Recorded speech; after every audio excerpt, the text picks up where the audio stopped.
and funders. Yeah, it makes sense. Would anyone else have something to add to that list of potential institutional users?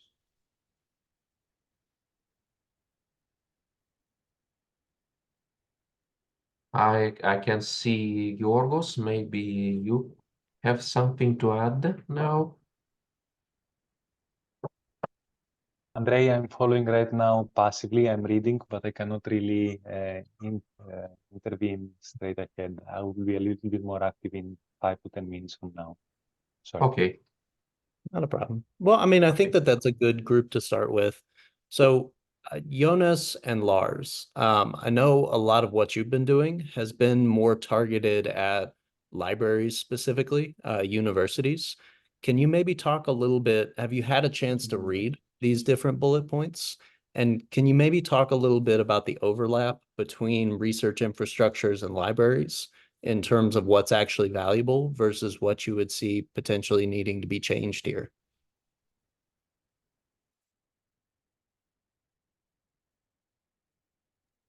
Yeah, I'm not sure if Lars is here. I'm sorry, I got distracted by a phone call. So what we have been doing is, as part of an infrastructure that is giving support to mainly bioinformatics support to the scientists across Sweden. It's mainly Lars who has been more in contact with libraries and stuff like that. I am more of a bioinformatician myself. Mhm. So in terms of how libraries are interacted with this, I don't know. It's also Lars who is part of the group that we will be presenting this for next week. Mhm. Is there anything we can do to help with the presentation for next week, by the way? I don't know, because what we would need to sell this to the thousands of researchers that uses our infrastructure would be that it made life easier for them. And as I have been talking to some of them, and they said, well, what problems do you solve that an ordinary PID doesn't, for instance? And well, it's that's kind of hard to address. What do I say? Well, I mean, I think a lot of the points, so it goes to a couple different areas. For starters, if you're talking to a researcher, you can't use technical jargon as a justification. So in talking to a research infrastructure, the idea of cryptographically ensured scalable persistence, that's pretty awesome. But for your average individual researcher, not so much. Part of what we've found is that showcasing what the PID system can do as opposed to what the PID system is tends to resonate more with researchers themselves. So things like by publishing your code and data, by making your work reproducible, studies have shown that you can double your citation count. By saying things like you are more likely to get accepted to a prestigious journal if you make your work reproducible, and ultimately that starts at the beginning of a workflow. You could go towards points like information management. So the idea that as you are creating your data, you can use this as a means of setting standards in place that follow all the way through publication. Then machine actionability and eventually some of the network effects-based justifications around data reuse can be powerful in that sense. It doesn't even necessarily have to be network effects. So another problem that I've seen from researchers is as a tenured professor, you have grad students who come and go, and that data may not stick around with them. By publishing that data using established standards in a quality format in a persistent manner, all of a sudden you can work to keep the information from your lab better organized on the scientific record. So sure, that is true. but that is also true for ordinary PIDs. Mhm. So, The so it's, organization since they're already using a system where when you publish your data, you get like a DOI, Mhm. like assigned by the journal. Mhm. So it's really, really easy for them to just send it away and it gets assigned some sort of identifier. Mhm. Francis, Oh, sorry. Fran. I'm sorry. I saw the messages from Francis, and maybe Jonas, please complete, and then Francis, can you explain a bit more about what do you wanted to say? Just brainstorming with Eric and Jonas, I hope a little bit, what it's useful for. Yeah, that's good. I missed it. That's the only thing. No, I love the brainstorming. Yeah, sure. There's a Simple. lot of there's a lot of positives about using in a way of identifying your documents or your data or yourself in the future and connect it to your data and your publications and anything basically. But the system that we were discussing now is that the researcher doesn't have to do anything at all, and he still gets some sort of identifier assigned to his data and his articles and whatnot. So how do we compete with that? What is the selling point to someone who is a lazy researcher? Who is an overwhelmed researcher with way too many things on their plate. I mean, Yeah, you could say that. I prefer my term. So I would say that a lot of the capabilities go beyond. One of the more interesting things for me is the idea of PID APIs. So while yes, you can keep your data organized, it's not necessarily accessible in a machine actionable fashion if you have to go through a journal's landing page. So one of the really cool things, as an example, that you can do with DPIDs, first off, is use them to directly import code and data into an IDE. So if it's a more computationally intensive researcher, then all of a sudden from a previous publication, you can pull that data instead of having the extra steps of someone querying information off of like a journal's website, then adding it, moving forward, so on and so forth. And what's really But don't cool you still about have to that, go? Don't you still have to go via the journal if you want to download that data again? no, it's a part of the DPID. No, you can, No. have I ever shown you the import API functionality? Yes, but that was for I mean, for instance, if you have 10 terabyte of data in one data set and you have 30 data sets, that is basically what the researchers are using. They have a lot of data. Let's say it's from 10 terabytes up to like 1 or 2 petabytes of data. Mhm. So And this, that yeah. needs to be accessed and preferably stored at one place only Mhm. Well, because it's that's huge. stored at one address, not necessarily just one set of servers. We do want That is replication. true. That is true. But in that case, compute over data is probably a more enticing value proposition. So there are groups that directly interface with DPID where a persistent identifier can actually be used as the address for an edge compute job. So by containerizing a workflow, sending it to the persistent identifier, or using the persistent identifier to send it to a wider compute orchestration network, you can actually have jobs run in real time. Once again, baking this persistently into code where you're not having to finagle APIs 10 years down the road. Yeah, there is also a message from Yeah. Marshall that it's about that blog post, I guess, from the Crossref, and they don't have around 30% of their articles are not preserved in the data, right? Yeah, and they did publish it in an actual, well, the author who later went on the blog post, but is while simultaneously being at the University of London, is also, side employed by Crossref. But yeah, he looked at a sample of about 7.5 million DOIs in specifically Crossref's database, and found, over 27% of the works were no longer accessible. So, I mean, and those, Crossref is a pretty big one out there for those automatically generated ones that you were, referring to that are easy. So I guess the spin-off there is that you're right. It's probably more difficult, the DPID process, but the preservation is actually persistent, I guess.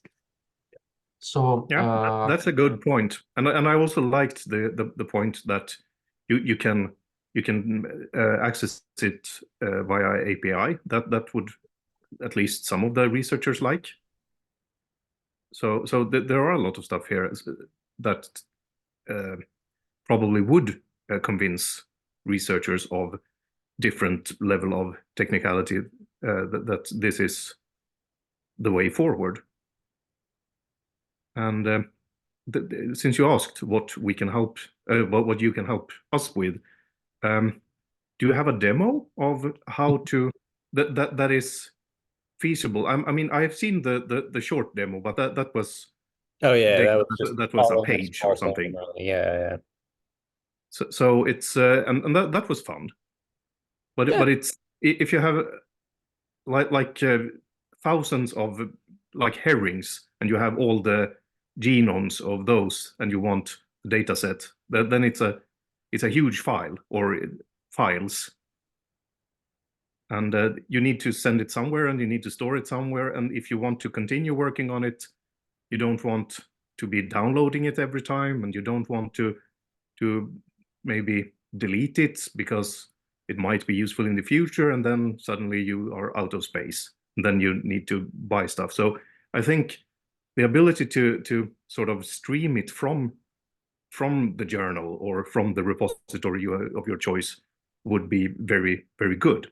Well, we would need connections with the repository to store a data set and join a compute orchestration layer. But if we get that, yes, all the technology is built. It's just a question of implementing a demo. Yeah. yeah, and I guess it's also the subject to implement an API. Yes. Okay. Yes. And We can build a demo of that together, is what I'm saying. And let me. do we have an API like a sort of the specifics of the API? Is Yeah, it REST-based or just released that. It is a REST-based API, I believe.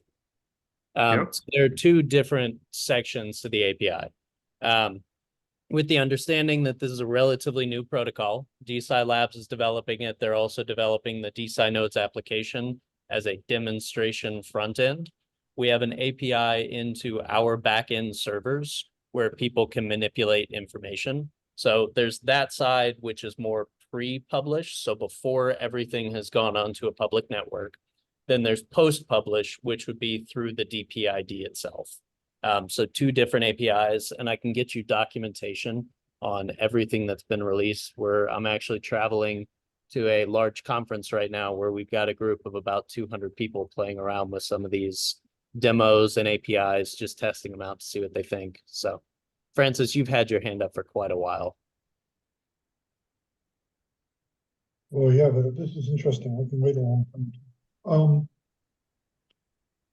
My thought was, who cares? Who cares if we lose 25% of our data or 25% of our publications? Francis, I'm Maybe having we a hard should time lose it. hearing you. Can you speak up? I'm sorry. My thinking was, should we really care if we lose 25% of our data or 25% of our publications? Does it really matter? And do people care that much?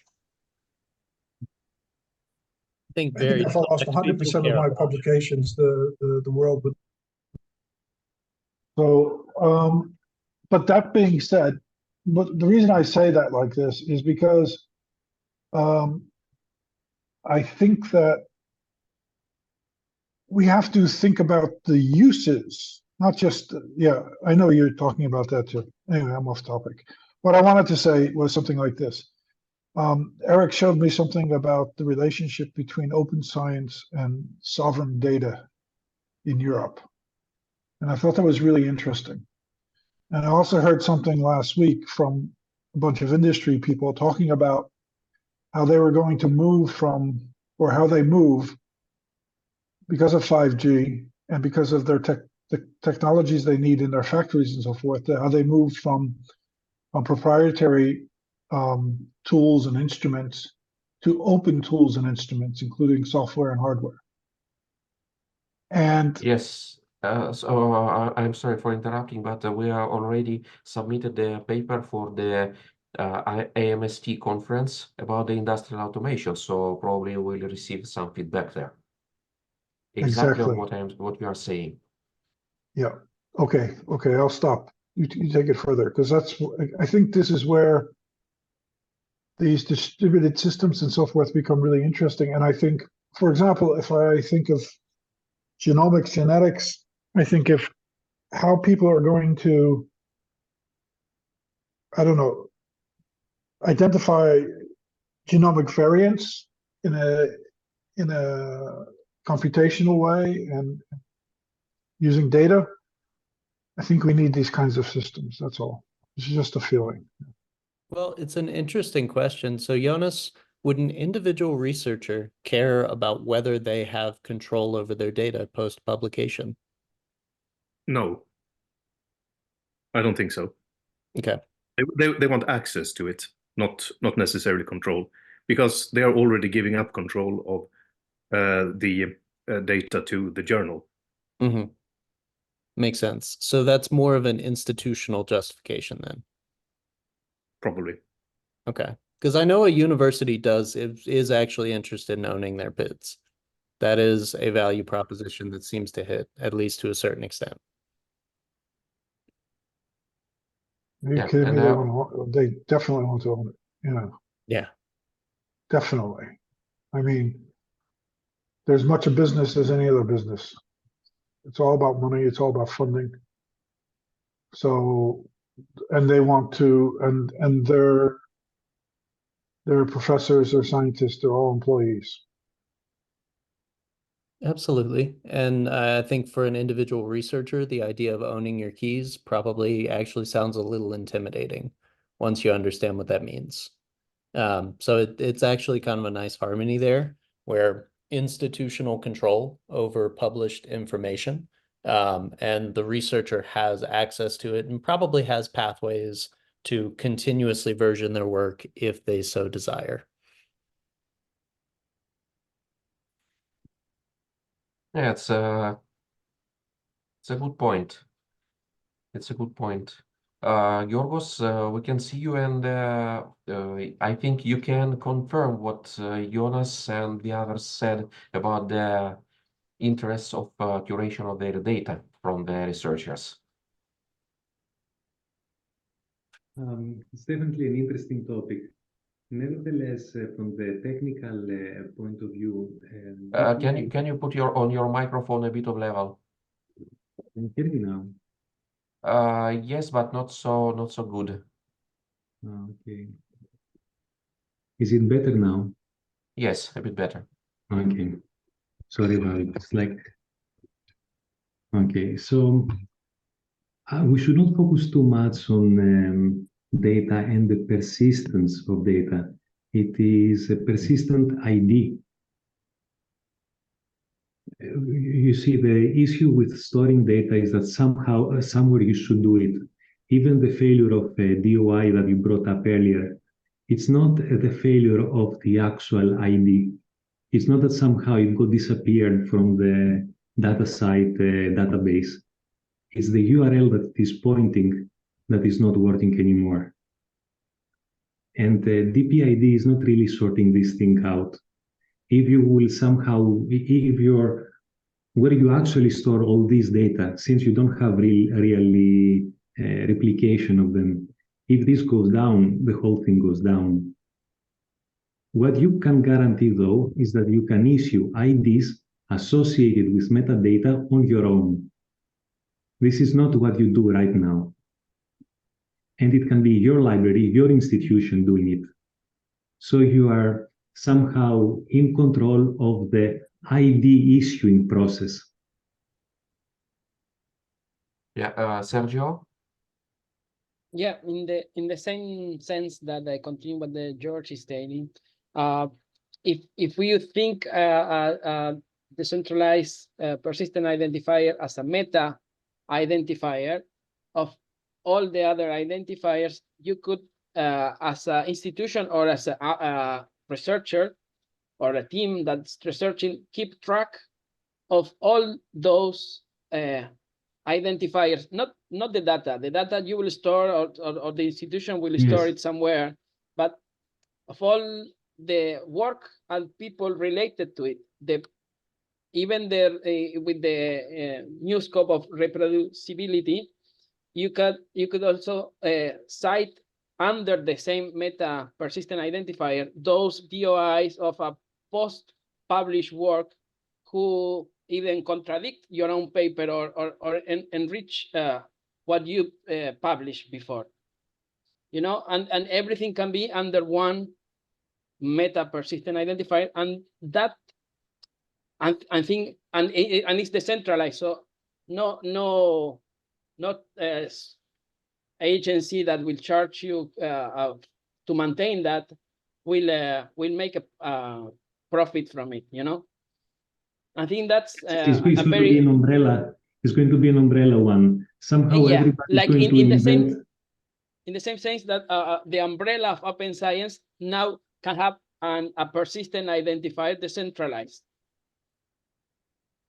And, Yes. and nowadays that everything is going more for the open, you know, this federation of diamond publishing, and people are not seeing with the same good eyes or naive eyes what the DOI means. You know, now everybody knows that big publishers are behind persistent identifiers, and that where they hide on all these years. But now it's coming more, or every time it's coming more into the light that the Elsevier and all the big publishers are behind the persistent identifiers, and they keep profiting from it.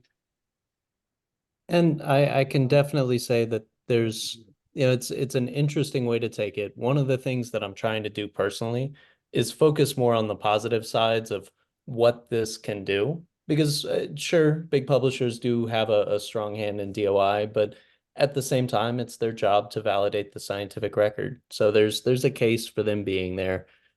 In terms of what this can do, Yorgos, I agree with your point about owning your persistent identifier. To dive into that a little bit more, if you don't mind, is it a question of offline minting? Is it a question of controlling version histories on the PID? Is it a question of free minting? Like, what is it about owning your persistent identifier that is so incredibly enticing? Yeah, actually, these three. Okay. I'm always thinking in terms of what can differentiate us from other issuers.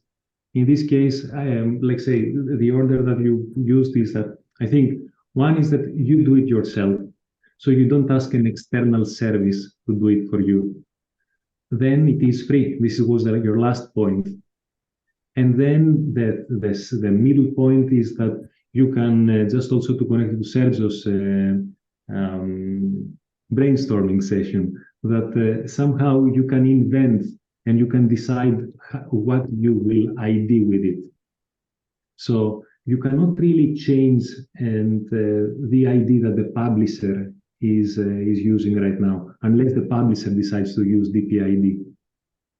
They are going to continue for now, or IDing their stuff with DOI. So Now, it's part of what's, sorry, yeah, keep going.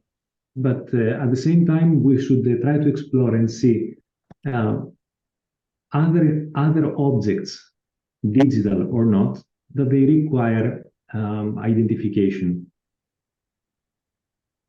Yeah, I mean, a great Because if example. we go head-on collision with what is already there and somehow already works, we need really, really strong arguments. I like also to call it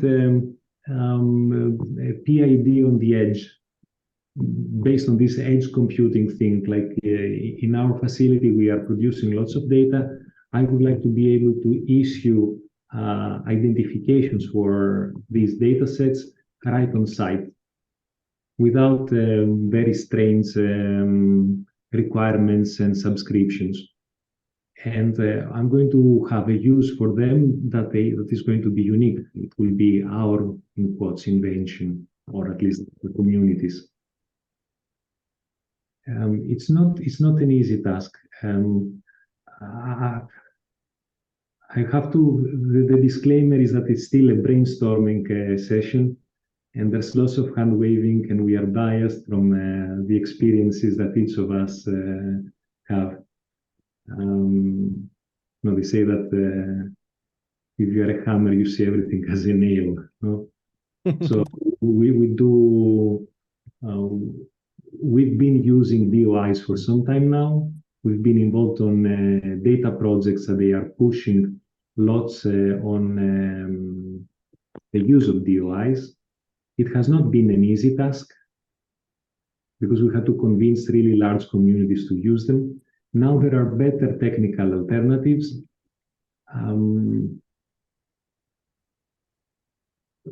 The main points were, from my experience, what raised the attention was first that they are free, that you can create a larger number of them faster, and you can decide on the metadata. The metadata schema of DPID right now is freer compared to the DOI one. We have Francis and Jonas raising their hands. So Francis, please. No, Jonas was first. Jonas was first. I was definitely not. I just raised it like 5 seconds ago. No, I only wanted to say, is this technology only for open science? Why can't it be for proprietary science? Why can't it be for sovereign data? Why not?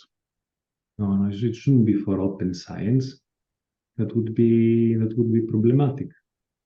That would be problematic even for research. Not all research that needs to be identifiable should be open. Even the one that is going to become open is not straight ahead open. Most of data policies right now, they describe it like this. But independently of this, identifying stuff, it's not a requirement.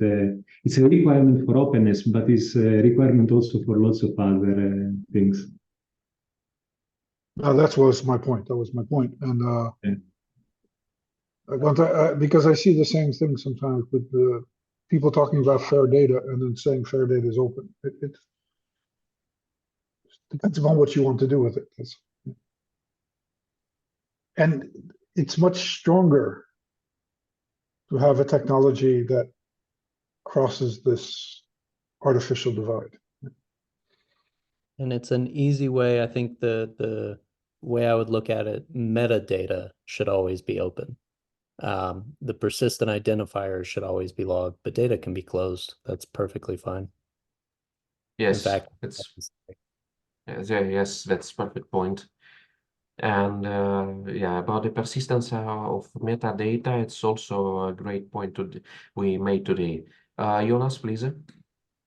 Yes, just connecting to this, we do have a lot of medical data on our servers that is, of course, not to be openly accessible, but it is supposed to be accessible if you are the correct person, and it should be as easy as possible for the person who has access. So what we need is like the PID could definitely resolve to a page telling you that you need to be of this level, or you just click here to apply for this data or something like that.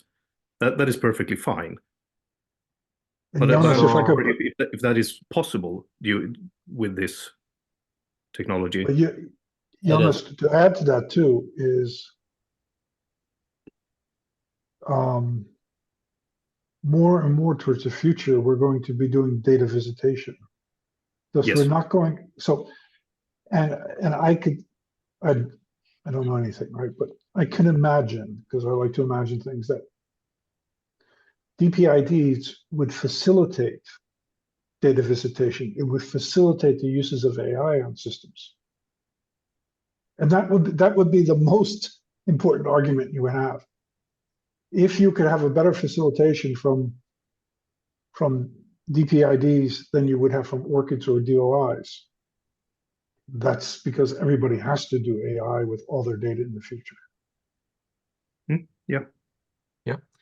And I think I just realized. Oh, okay. Sorry, please go ahead. Yeah, I had one comment about what we needed for a demo, and I think one of the concerns that the researchers had was that it was going to be a lot of work for them, because if you, this is a really rich format if you want it to be.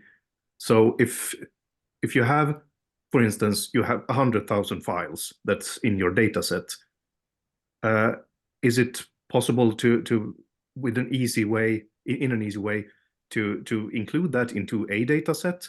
Or do you have to have, like, he was concerned that he was going to have to write 100,000 file names into his DPID, which I said, no, that's not going to happen, but I don't have a demo on it. Yep, that is something that can be done. Once again, right now it's on the Nodes backend server, so I think that there's more work to do porting this over to something that SciLife Labs can run as a stack. It's possible. It's just a question of time and effort and resources. But yeah, programmatic access to files where anyone can restructure naming conventions, can restructure metadata using, recursion. Exactly. Yeah, programming language. Yeah, that's possible. This is a good point, because this means that we as the infrastructure can make tools using DPIDs, so that we can help the researcher just using a point and click tool instead of having to program it themselves. And that is, I think, one of the greatest things which we really can't do with a DOI. Yeah, no, that would be absolutely huge. And yes, you can do all of this, which is why I think that this is probably the most valuable for research data management services, especially whenever you think about the fact that it doesn't matter where the data is stored. So if you have someone, let's say a data steward at a research infrastructure who's collaborating with someone at a university, the information is stored on a university server with the right access controls integrated into a fair digital object.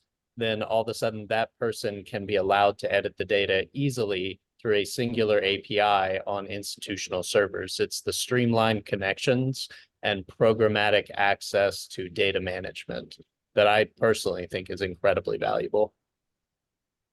Jonas, if you think about health data, and let's say our new European health data spaces, which is going to be a huge mixture of proprietary, non-proprietary data, personal data, and non-personal data, right? All that data is going to have to be tagged somehow. You're going to have to, and if you want to think of things like informed consent, not in GDPR sense, but maybe real consent that we can still manage and so forth. For example, if people want to manage who can use their genomic data, or if researchers want to manage who can use their genomic data, however you see that data, if you can tag that data, you make it so much more manageable. And then when you have your data visitation, you just steer your algorithms of where they should go. It's already laid out for you. Yeah, that's a good point. And when you say it like that, could you even do it without tagging any of the data? I'm not sure that is possible in a useful way. No, I agree with you. We have to think about the relationship between structured and unstructured data. And we have to think that the majority of the data in the world is always going to be unstructured. And I don't know this stuff, but the question is, how do you manage unstructured data? Because even if you have structured data, say we just talk about the Netherlands or Denmark or whatever, UK, forget the US, it's a mess. But just choose any place like that, and you say, well, you want to do hospital data, and you want to share hospital data. Well, you're going to have structured data, but you're going to have 1,000 different structures, even though they all are, everybody's of goodwill and they like each other. They never argue with each other. Everybody in the Netherlands likes each other. They always get along.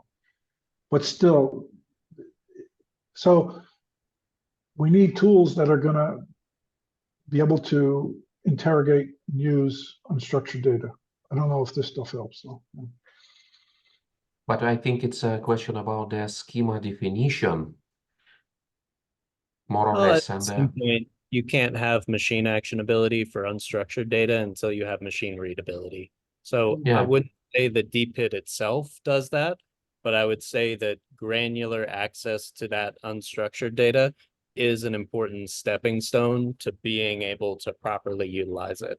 Probably ties in with a couple other emerging technologies, but yeah, I can see a path to it. so it's Like like LLMs.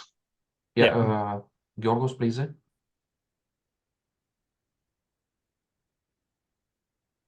It's always tempting to see the whole problem as a fair issue. No, I'm putting it here in the chat just for reference. So most of the applications or issues that we are discussing, they regard the findability, accessibility, interoperability, or reusability. So when we say let's store scientific data, we want it because we want to reuse them. And somehow we need to search for them and get them. And then being able to access them is necessary. And then, of course, the interoperability is another issue there. But the DPID's scope is it's smaller.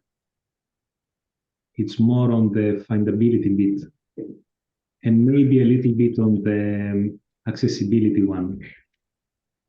So we should, even if it is very important to be all aware of the problems of the broader domain, we should be careful not to promise something that we cannot offer as a project. Mm-hmm. For example, Yes. it's not that somehow DPID will sort out interoperability or reusability. It's Well, an it impact, could help. of course, impact. It And it's really helps. close to Yeah. discuss the broader issue of this. Nevertheless, the core strengths of actually the main service of PIDs is on the findability. Somehow you want to find something. The first thing that you do with an ID is catalog. If you don't have the ID on a catalog, then it's like you don't have it. I can make a note on my notebook, but you need to have it on a catalog so you can retrieve something. This is the findable bit. What you retrieve. Yeah, but George, you're talking about 4 principles, right? Yeah, yeah. And then you're trying to map those principles, which is fair, to a technology, right? Yes. And I think what you're saying really is we cannot map to one technology, or we cannot have one technology that solves our problem. And so the interoperability is also a kind of interoperability between different technologies that help us address these different things. So PIDs are going to be limited, but we have to see them within the space of technology. Yeah, definitely. This is the right domain. Yes. Yeah. In fact, I said it is important to discuss it, but when we try to find the strengths of DPID compared to another PID, it should be seen on a specific context. Somehow, why a DPID is more findable than another form of PID. You go, for example, on the decentralized bit, and you say, look, if you want to have a global addressing system, having it distributed somehow is the way to go. Yeah, but And it's not only, sorry, it's not only DPIDs versus other IDs. It's also, what we have to understand, what we have to think about is what is the relationship between DPIDs and other existing or emerging technologies. And for example, I think this is, Eric still makes me think about it, but like the indexing that Yeah. Europe wants to do. So if we don't think DPIDs are going to do the index, there'll be other tools as part of that, but we have to make sure that the DPIDs fit in with those other tools. yes, yes. Sorry, I'm talking too much. No, I mean, I'm loving how engaged this conversation is. We've got everyone contributing here. And Yorgos, I agree with you. I think it's findability and halfway to accessibility. I would put A in there as well as a core Yes, strength. yes. And it could be even a strength compared Yes. to other systems. Yes. Because it is more accessible from the technical point of view. But no, I'm thinking of what Francis just brought up. It is true. Yeah, it is. I mean, yes, the broader image. Well, it's a larger Broader image, because system you are called to interoperable. solve problems. I mean, at the end of the day, you have to solve a problem, and the problem will not be really focused on one of these components. It will be on something that most likely is going to involve all of them, and probably something else as well. So Exactly. These damn policy people, yeah, ethics people and stuff like that. We're keeping it They positive. make us think us Positive. think in this vacuum of thought, and it doesn't touch the world. And we have to, it's the world that we have to shape. Jonas, sorry, Jonas, Yes. you have your hand raised. Yes, I was going to come in with a comment here, and I think that even if in terms of findability, sure, this technology will probably replace earlier technologies if we look at it that way. But in terms of accessibility and interoperability and reusability, it actually helps. Even though it doesn't solve the problem, it can make another technology solve the problem easier. So in a way, you can, by having this API access to your data, you can test your solutions, you can do easier construction of software that actually solves the problem. So I think it's not fair to it's not good to dismiss it as only contributing to findability, because in a way it is a technology that will also, I think, have an impact on the others, even though it doesn't do it itself. Absolutely. But it starts with findability, and having more findable and accessible data makes interoperability and reusability easier. But I agree with Yorgos. We can't start off by selling interoperability. Yeah, That's it's true. we can talk about how it streamlines it, how it makes it easier, but at the end of the day, PIDs are findability to a large extent. yes, also in the scope of a larger project, you can even say what Jonas mentioned, like that the technology, the underlying technology, maybe even the future version of the API will support specific standards that will make it even more interoperable. Yes, this. Yes, but what I'm buzzing Andre from time to time is the following: is that I think that we need a killer app, killer application. Yes. Killer demo or a killer application? Killer application for DPID. Okay. Like we need to ID something that that has not been ID'd, and the technology right now allows you to do it. at the very beginning we thought of files because nobody's buying so many DOIs in order to ID every single file. Then again, we were realistic and we thought that nobody really cares to actually ID single files. Even if it sounds good in practical terms, you may ID a whole data set or a data set associated with a publication or something, but you will not ID so many files. Then we ended up thinking of physical objects. I was saying to Andrei that we have these barcodes on the food products where you get also nutritional values. And since we do develop other than scientific experiments here, we do also lots of electronics. I was thinking if it is possible to have an ID system, a barcode or whatever, but this barcode to be a DPID one, that somehow its meta information shows the content of what you have inside. And this right now, it doesn't exist. And let's say making a demo, it shouldn't be too hard. And there are, at least for us, some practical applications, like practical usages. Like we are making a small device, it has a list of components. We want an ID that contains also the list of individual components. The whole mining thing is happening on site.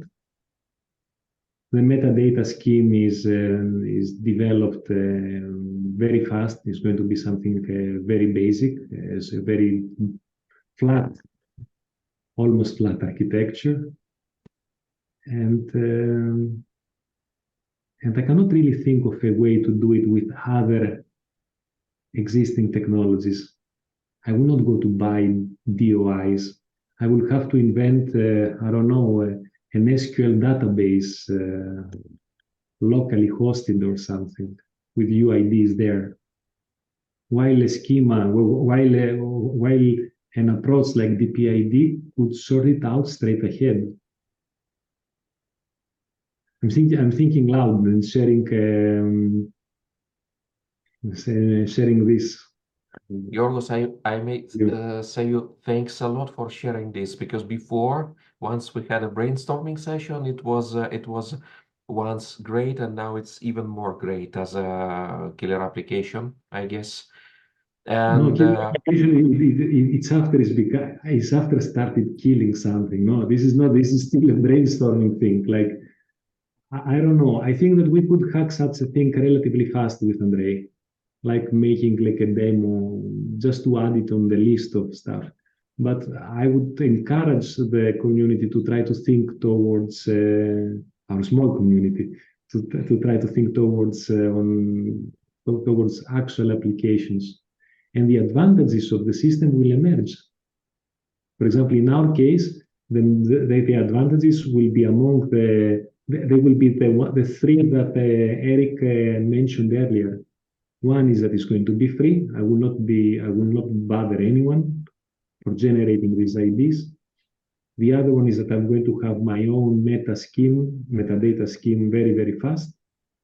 And I'll do it locally.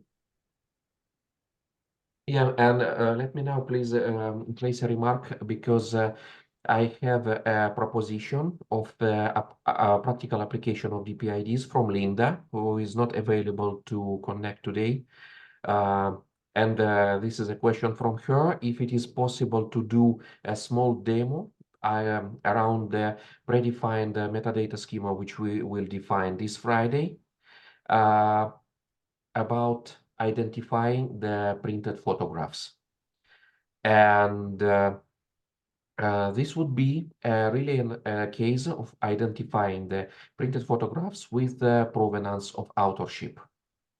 Because what we have found right now exploring this problem is about storing the timestamps of initial creation of the digital photograph in the blockchain, and that's all. from our side, I think it could be done much better. So now we have a practical question and literally the proposal of a practical application. Yes, that can be done. The APIs are being tested this week. Everyone in the group will have more information in the near future. Great. So the metadata schema we shall define this Friday. The thing is also, sorry, I Yes. think also you can give to the end user with this killer app when you use to create your own tags with your own metadata schemas. So, for example, if I'm on the university following up a science project that got a grant. Okay, so for the grant, I will create a tag that will mention the grant and the metadata schema for the grant. Then the researchers, and to identify each researcher, the metadata schema for each researcher. And I can freely create whatever workflow I want to create as soon as I freely to create a tag and then a metadata schema that is consistent in my own system that I'm configuring, in the configuration.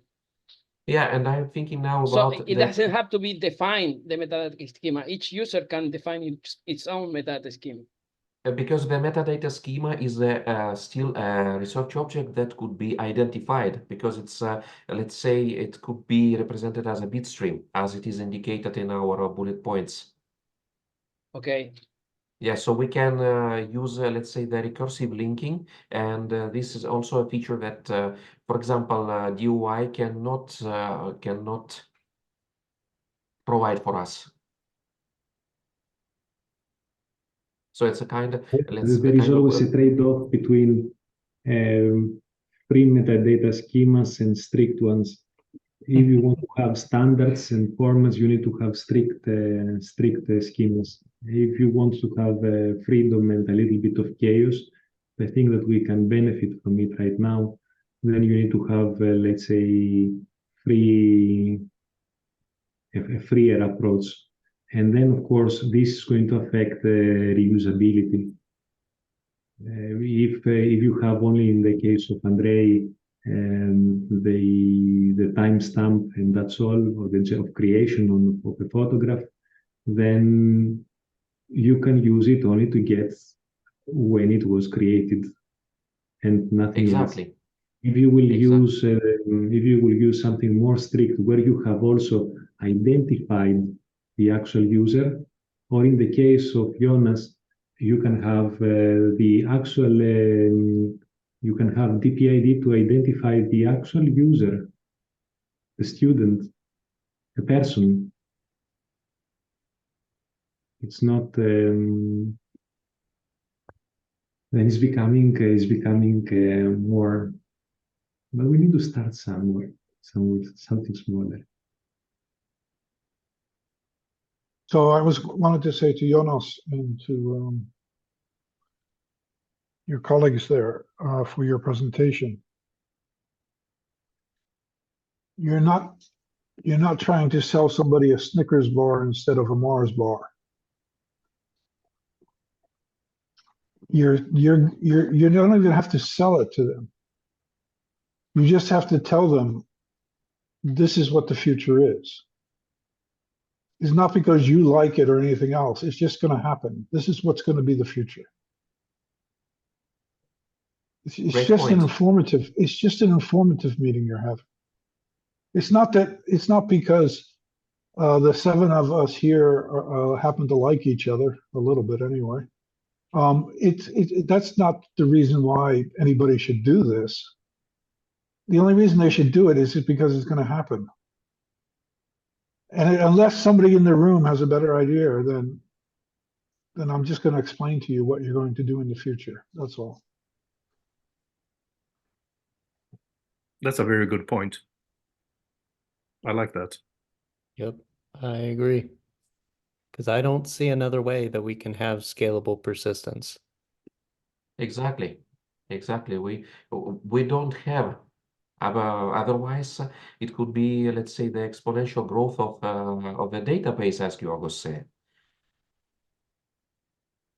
about the components and Because indeed this is the future, but we are good candidates of making it a reality, no? Since we Yeah. are closer to the technology and the idea, that's why I'm insisting a little bit on the applications. So even if you will manage to persuade somebody that this is the future, you have to see what they can offer you. They can offer you or a license to replace the present, or an application. Like saying, okay, yes, thanks for letting me know, let's build something on it. Otherwise, it's very difficult to change things that, you know, there is a whole concept of if it ain't broke, don't fix it. And no one is really complaining about DOIs for papers right now. Yeah, So, I agree. yeah. One other quick thing in terms of the brainstorming session, that I think could be an interesting use case is qualitative metrics for tracking the impact of research. So the Center for Open Science, the ACM, a couple other groups have been really big on badges recently as a way to say that research is valuable without turning it into an assembly line. And that concept is something, especially with a lot of the funding and transparency metric-based conversations that are going on, that I expect to see grow. One of the more interesting things that we can do as a use case of directed acyclic graphs is issue persistent identifiers for these badges, these attestations, and then actually keep a log of the commentary for why a given badge was issued. So if the Center for Open Science says, yes, this particular research project has open data, it gets the open data badge, that's great. But I see a preprint over here. It's got 10 different files that are somehow referenced in the method, and there's 2 files in the repository. Well, I probably want someone to go through and actually look at the information behind that. That could be another really interesting use case for this, is the layer. I think it's great. Even as a test within our group, we should give it a go. I would love that. That's another one. Like at least I'm volunteering, even from the technical point of view, to try to make a small demo of it. DPIDs for badges is going to valorize them. And, and you can do it gradually. You can do it relatively easy, not with crazy amounts of metadata. No. And the badge process, the badge creation is relatively automated right now, especially with the whole online process. So the API can fit in and do it automatically. Batch creation is auto-generated, no? Yes, yes. Well, it can be. So you stick to it. You stick to it a really cool ID mechanism. Yeah, exactly. Yeah, that could absolutely be done. You can have it be something coming from a bot that is more quantitative in nature, something that includes human commentary that's qualitative. It's a vehicle for either. Yeah. Yes, you can record also provenance afterwards. Yep. So like a whole thing on it. Easy and easy to describe it. Yeah. Would you mind if I sent you some information over around the way we're thinking about that? Because we've already built this concept. Yes. Okay, cool. Jonas, would you mind if I synced with you after this call to start talking about what a demo on compute over data actually looks like? Not at all. Okay, I'll get with you. I am slam packed this week, I will say. So my response time may be a little bit slow, and if I don't get back to you until Monday, I'm sorry. But yeah, you told us you are traveling. Yeah. But I will do my best to get to you. I have to jump off. I can transfer ownership of the call if y'all want to continue on. What do you think? Oh, I will have to log works out. for me. It's the 4th hour for me. Continues. Okay. So Yeah, because I wanted to propose returning to the writing session on the statement of benefits and at least to separate the points into the groups. Do you want to proceed with this?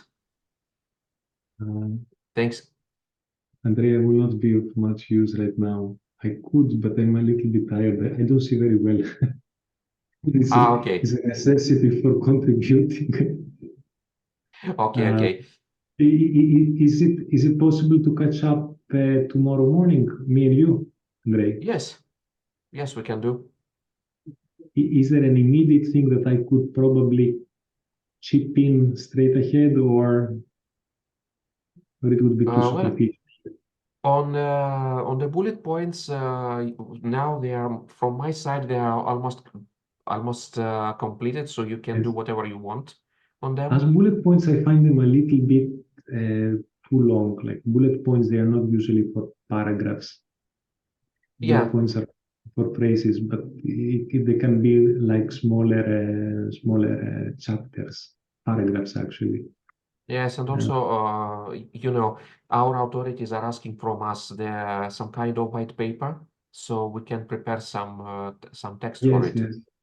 I'm also for the idea. I'm sharing with you like something that I've done in the past for other policy making processes or phases of other projects. You can have also a pick and mix approach where I don't know, a cyclic graph concept is not shown to somebody who is not really technical.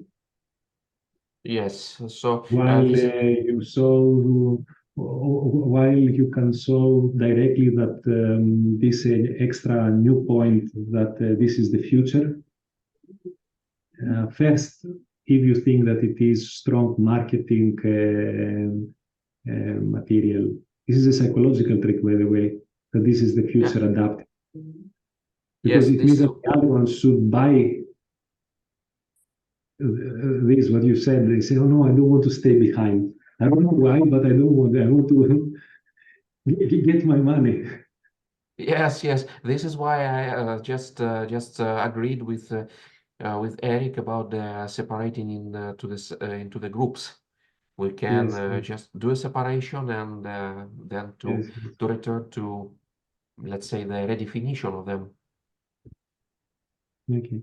So I have to greet all of you. Have a nice evening. And Thank you. we'll catch up. Thanks Yeah, again. nice evening to you too. Okay. Thank you. Bye. Bye-bye. Bye bye. Yeah, Thank you. bye. Thank you, everyone.